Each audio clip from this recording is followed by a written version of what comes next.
A channel catfish can smell one drop of this mix from 60 feet away. And that's not a fishtail. That's a measured fact about an animal whose entire body works like one giant tongue.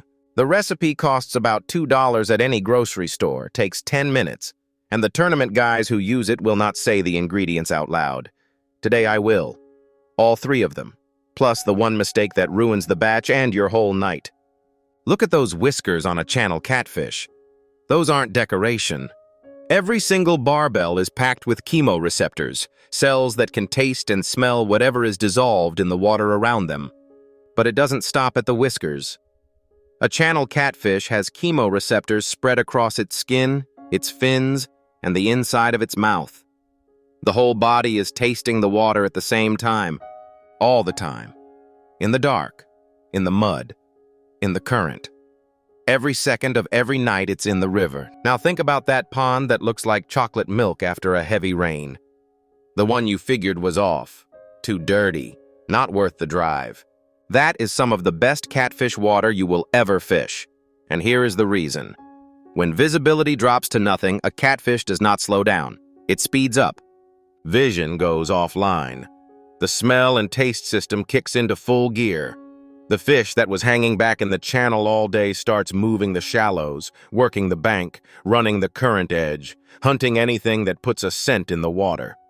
Old catfishermen called it fishing the dirty water. Any river rat who has been doing this since he was old enough to carry a rod will tell you the same thing. Their best nights came after a hard rain, when everyone else stayed home and called it a bad condition. The dirty water was never the problem. The dirty water was the point. You just needed a bait that was built to work with it. And that is why what you put on the hook matters more for catfish than for almost anything else you can chase in fresh water. The store jars know this part. What they get wrong is everything else. Walk into any sporting goods store and find the catfish section. The stink bait jars are lined up: punch bait, dip bait, blood bait, liver bait.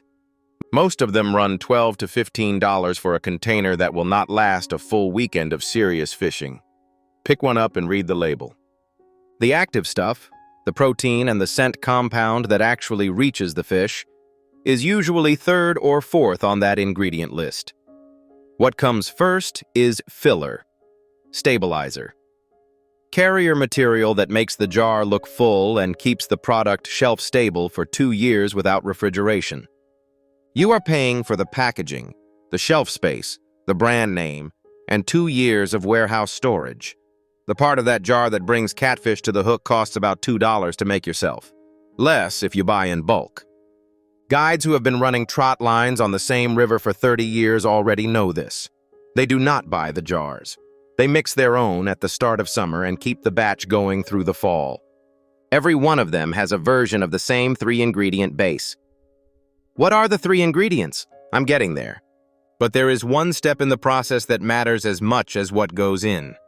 And that is the step most people skip. Get it wrong and the mix doesn't work, no matter how good the ingredients are. The recipe first, then the step. 3 things. That is it. The first is your protein base. Cheap chicken livers from the grocery store meat counter, about $1 a pound. Or a can of mackerel or sardines packed in water, not oil, around 80 cents. The liver has more blood and stronger initial smell. The mackerel holds texture better in still water. Pick one. Drain the liquid. Chop or mash it rough. The second ingredient is your binder. 2 tablespoons of wheat flour or yellow cornmeal. Without it, you have liquid. Liquid slides off a hook in 20 seconds.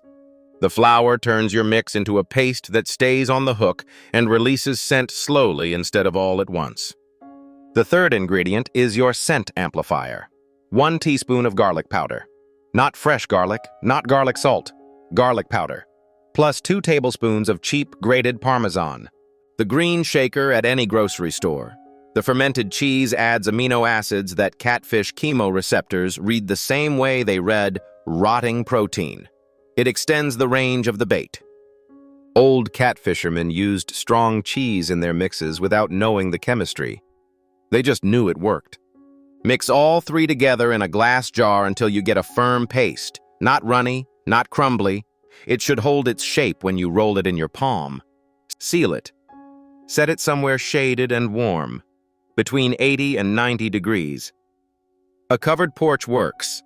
Not a hot car, not direct noon sun. Leave it 48 hours. Do not open it early. After a day, you may notice the lid doming slightly. That is the fermentation. That is right. After 48 hours, the paste will be darker, and the smell will hit you the second you crack the lid, stronger than you put in. That means it worked. Load a marble-sized ball onto a treble hook or sponge hook and press it around the shank. This is one of 12 homemade bait recipes in the book linked below. The rest are in there. Now, that mistake I mentioned at the very start of this video. Here is the mistake that ruins the batch. Too much heat or too much time.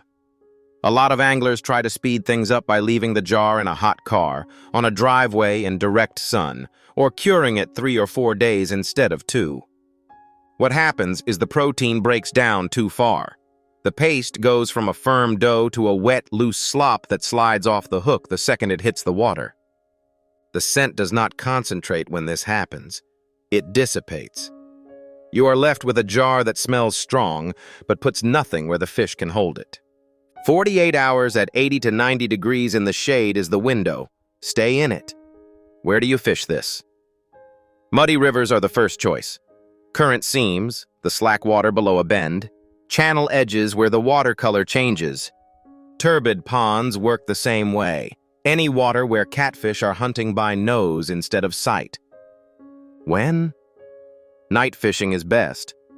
The 2 hours after full dark and the hour before sunrise produce more than any midday hour ever will. If you watched the Summer Nights video earlier this week, the one about the 90-minute feeding window, the catfish protocol is the same. Be there before the window opens, not during it. There was a man on the river near where my grandfather grew up who kept a mason jar curing in his tool shed from June through the first frost every year. He never called it a recipe. He called it his summer jar. He'd walk past it every morning doing chores, lift the lid and give it a check, maybe add something, and seal it back up. Come September, the mix had been working and layering all summer long, dark and thick and rank in a way that only comes from time and heat and patience. He pulled more catfish off the dock behind his place than any 3 other men on that stretch of river combined. He never wrote anything down. He just knew what the jar was supposed to smell like. Here is the whole thing in 3 lines. Chicken liver or canned mackerel. Wheat flour or cornmeal. Garlic powder and cheap grated Parmesan. Mix it, seal it, 48 hours at 80 to 90 degrees in the shade. Press it on a treble hook or sponge hook. Fish dirty water after dark. Do not overcure it.